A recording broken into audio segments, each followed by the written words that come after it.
Monica here with a new video for the new year. This video is late because I was going to try and record, 2 videos on like New Year's Eve, New Year's Day, but something happened with my family on those days, so I could not, and I'm not going to go into detail with it because it's very personal. Moral story, hug your family close, hug your animals close, hug everybody close, right? And get insurance. Whether it's auto, rental, home, life, pet, get insurance if you can. Obviously, some people can't afford insurance.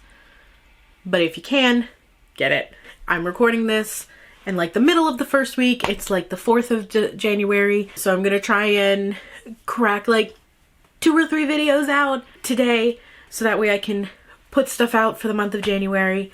So to make sure I can last that long, I'm going to sit for this video and possibly another one. Today, the video is going to be the books that I was able to read between October and December of 2022. And I was actually able to get 5 books done because some Instagram accounts that I follow on Bookstagram, they were doing a read 1,000 pages challenge. If I saw their ad, I could remember it correctly. But those 4 accounts, I'll put them here. Every once in a while, they will do a reading 1,000 pages challenge where it's a week and you read as many pages as you can to try and get either to 1,000 pages or to whatever your personal goal is going to be. And I love doing that challenge because it helps me read. Sometimes it gets me out of a slump, and they did it for the last week of 2022 because it beautifully went from a Sunday to a Saturday, meaning the first week of January goes from a Sunday to a Saturday, and I love it so much. But I was able to get 4 books done during that time. 2 of the books I was reading, I was almost done them. So I was just able to breeze right through them and then pick up 2 more. The other one I finished in October. So let us get to those books, and I'll also go over like my year-end stats, or like a few of them from Storygraph. The first book I'm going to talk about very, very briefly because I do want to state right now before I even show the cover, it is from what I believe, from the research I've done, what I believe is an imprint of HarperCollins, and the HarperCollins Union, as of the time of this recording, still does not have a contract, so I'm not going to be doing a review of the book. I did finish the book and reviewed it before the union strike started, but I was unsure when I first heard of the union strike. I was actually unsure of when it started, so I did remove my review from both Storygraph and Goodreads. I removed the star rating. All I did was kept the dates that I read it, and the caption says, review withheld until union gets a contract. But from what I have also read, they are okay with you. The union's okay with you mentioning books that you have purchased in hauls and in wrap-up videos as long as you don't do a review, because they do want you to support the authors. With that said, this quick book, it is Sing Me Forgotten by Jessica S. Olsen. When the union does get their contract, I will re-upload my review to Storygraph and Goodreads, so be on the lookout for that. Hi, it's me editing, and after I recorded this video, a few days after I recorded this video, the HarperCollins Union posted to like their Instagram story that Harlequin Books, and I think Carnea is what it was. Carnea Books are not a part of the strike. And so if you have a Harlequin Books or Carnea, I believe it is, I'll put if I can find it, I'll put it here, are not part of the strike. So you can review those and it won't be crossing the picket line. And when I researched it, Harlequin and like Harlequin Press, that does encompass Inkyard Press, which Sing Me Forgotten is from.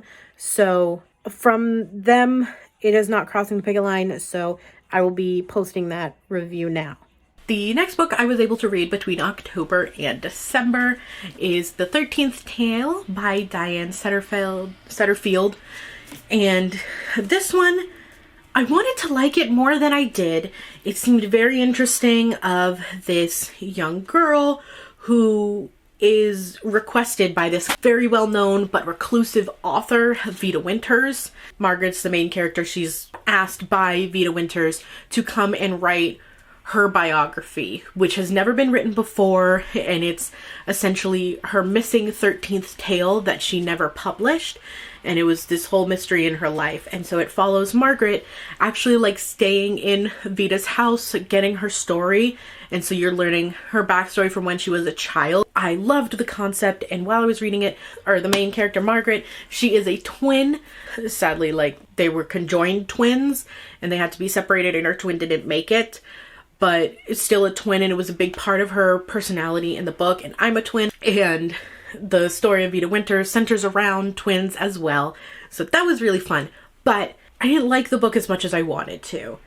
There were two aspects that had to do with like the parents and like the older people in Vita's life that I just didn't jive with. There is implied, kind of like heavily implied, at least to me, incest in this book between like the parents of Vita Winters. And then there's also speculated sexual assault by the father of Vita Winters, not to the children, but to another woman. I didn't like that, and it kind of took me out of like, why did that have to happen? Why did you have to include incest? Why did you have to include, you know, the sexual assault, even if it is heavily implied and that's not what happened? You can write around that. So it just kind of pulled me out of the story. I didn't like that.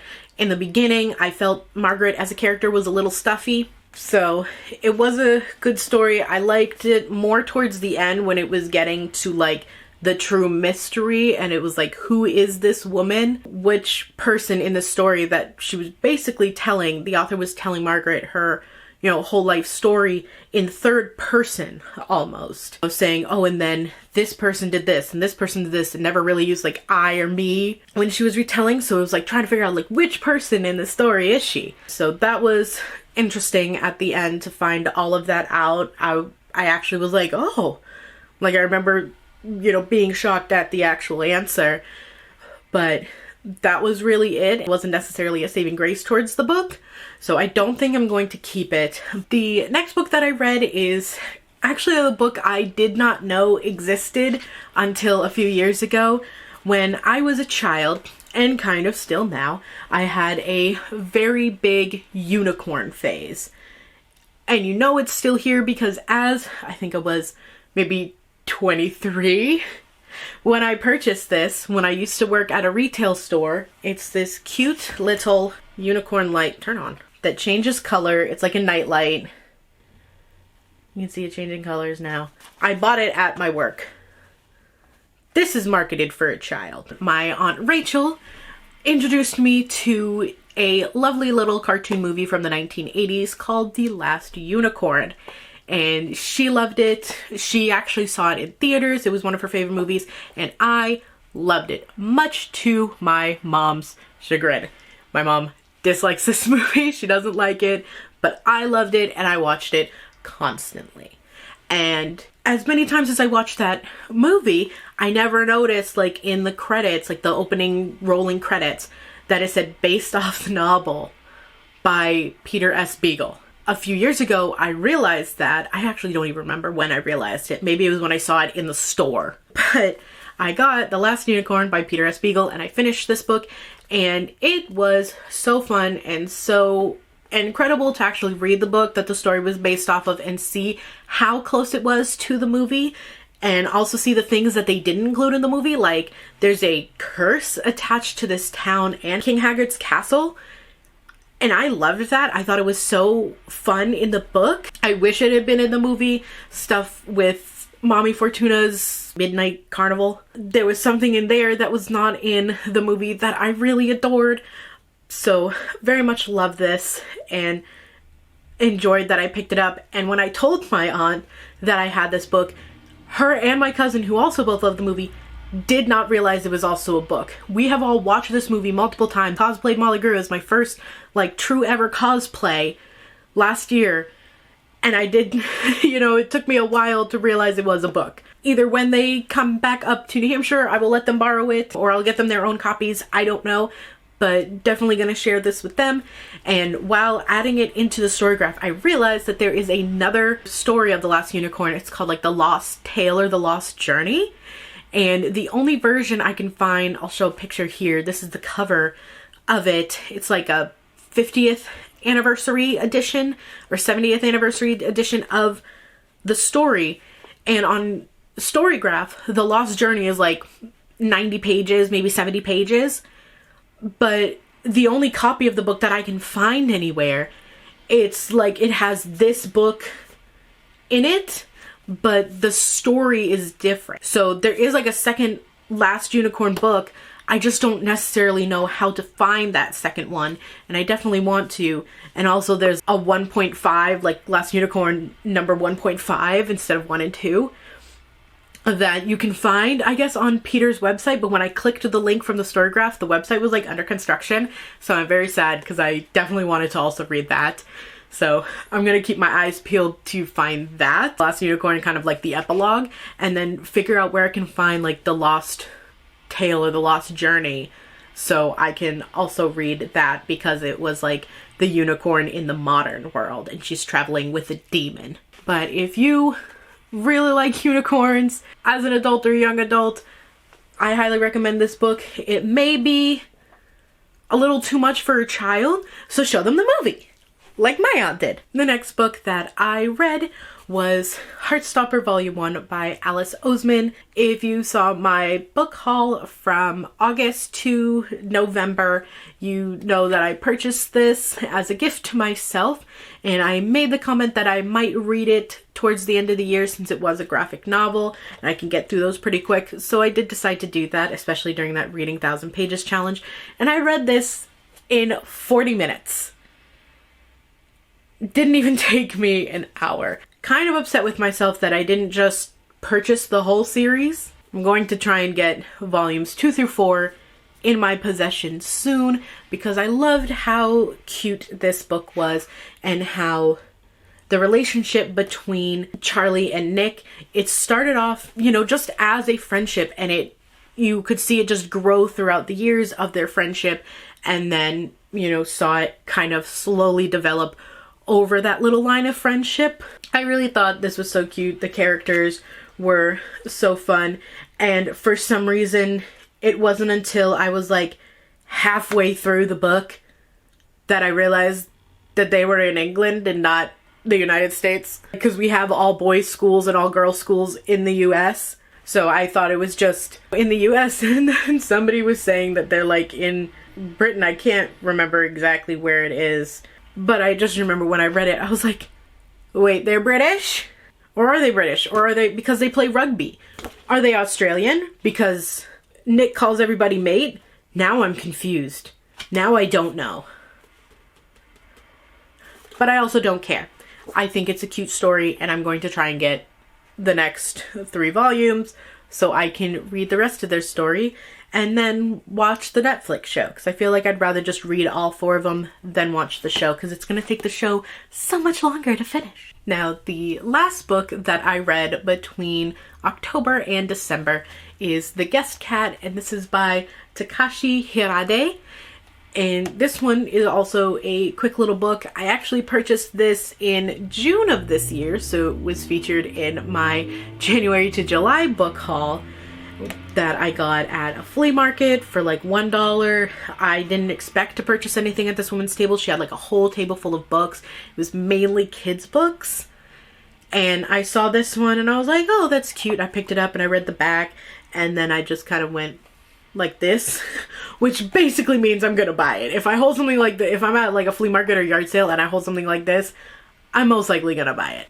But this book is about this couple who is renting this guest house from this elderly couple, and they're freelance writers, and their neighbor's cat, not the couple they're renting from, but the neighbor's cat, who they call Chibi, comes into their house all the time, visits with them.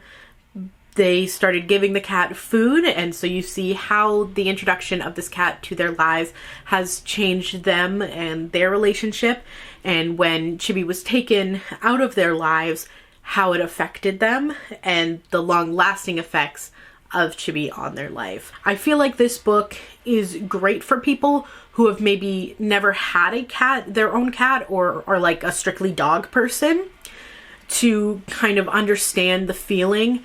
I did not get as emotional as some other people did with this book, and I think that's because I have literally had cats since before I was born. Like, I was born and there were cats around me. And the only time I've ever been without a cat was when I was in college, because I couldn't take my cats with me. But this book translated into English, but it was very cool. And I also liked in the back, oh, I skipped it. There are notes from the translator, and it talks about how, like, in one chapter, it's like, oh, in traditional houses and apartments, room sizes were based on the number of tatami mats used. So that was cool, because while reading it, I remember, you know, the character was saying, like, oh, this room is 1 or like 2 tatami mats, you know, the floor. And I was like, I don't know if that's big or not. I don't know how big one of those mats are.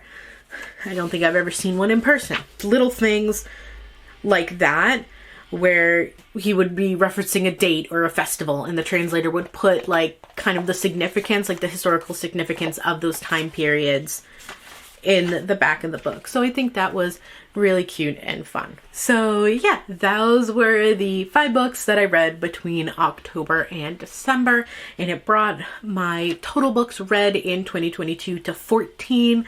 And I know I said I wasn't going to drop my reading challenge goal, but also my reading challenge is for me specifically. So I did drop it just so I could say it was completed.